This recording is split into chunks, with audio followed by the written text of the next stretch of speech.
So now we're starting the spring turn in the playthrough of Axis Empires. And it's a new season, spring. It's March and April of 1940, and we're going to start on the European map. So the Axis strategy is Operation Weserübung, which is the basically Germany declares war on Denmark and Norway. And this card has a historical note from Adolf, and I'll read the quote.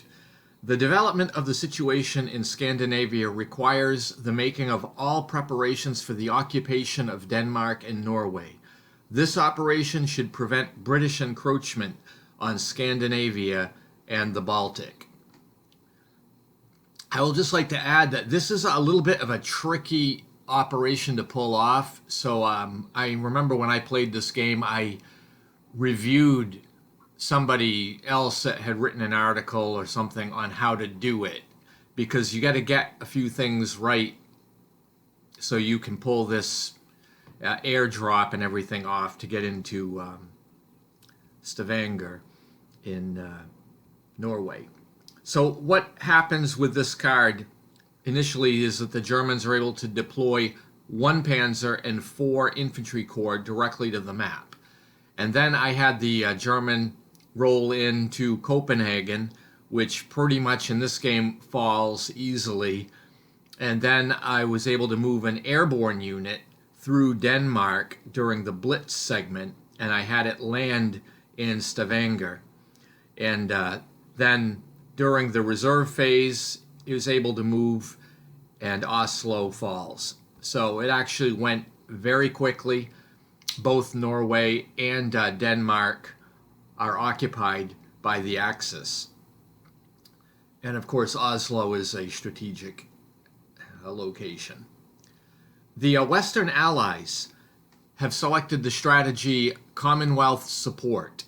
And so the Prime Minister of New Zealand has a quote on the card, Michael Joseph Savage, where Britain goes, we go. Where she stands, we stand. So this card allows Great Britain to add an Australian and an Indian corps into the delay box.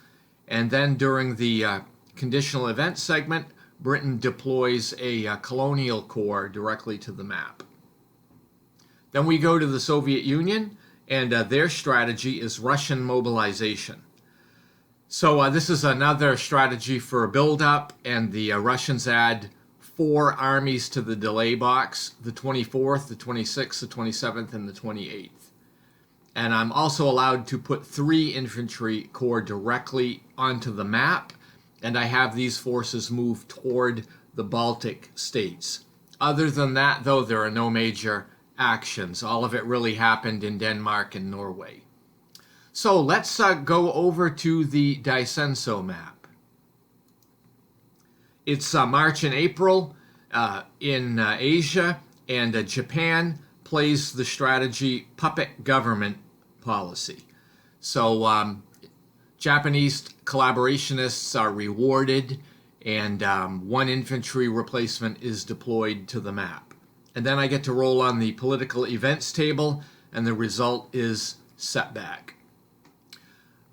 The Japanese commander decides to launch an attack in China along the railroad just south of Changchao, and you can see that in the picture.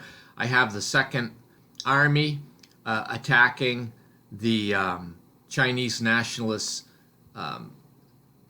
7th Warband, and along that railroad. You can see the Chinese nationalists have the support of the KMT headquarters, which can provide range support. And in this case, the Japanese attack is repulsed by the Chinese nationalists. Now we go to the Allied strategy. They reveal warning to Japan. This is a policy card.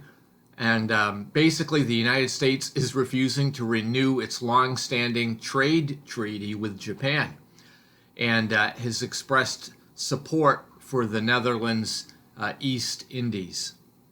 And we have a quote on this card from FDR.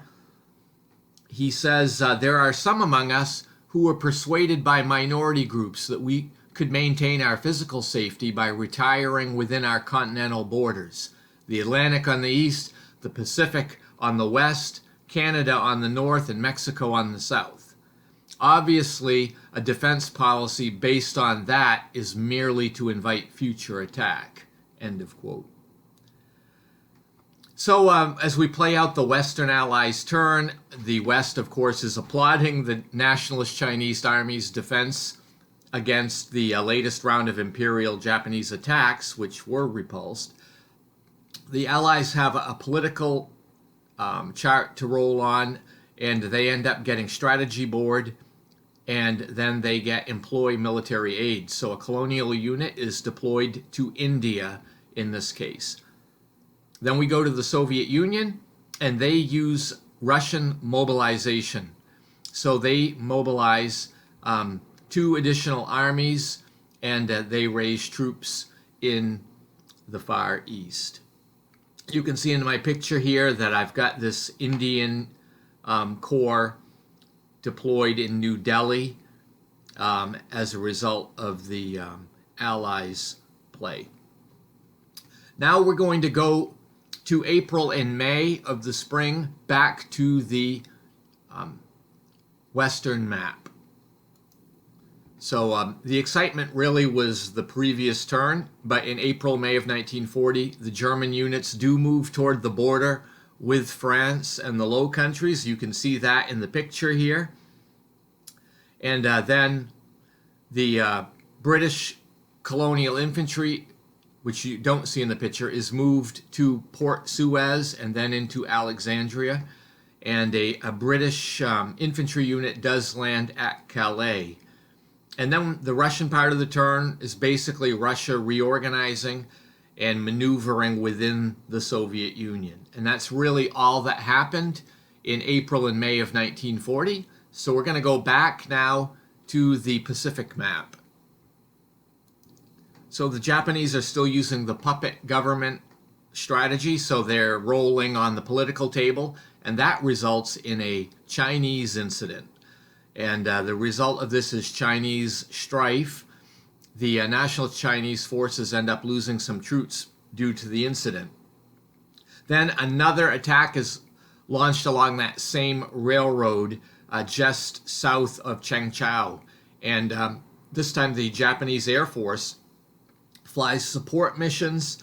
And you can see in the picture both sides have headquarters for support, but this time the Chinese war zone is forced to fall back, which they do, and they move into the Wuhan with the KMT headquarters to the south.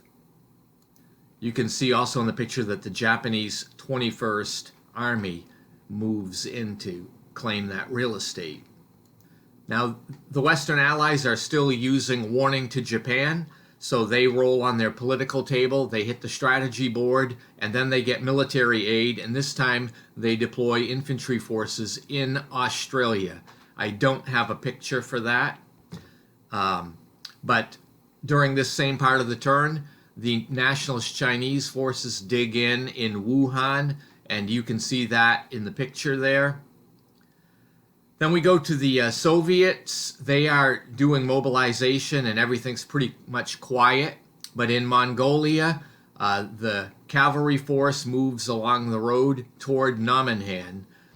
And so that pretty much brings the spring of 1940 turn to a close. So stay tuned if you'd like to see what happens in the summer of 1940, and have a great day.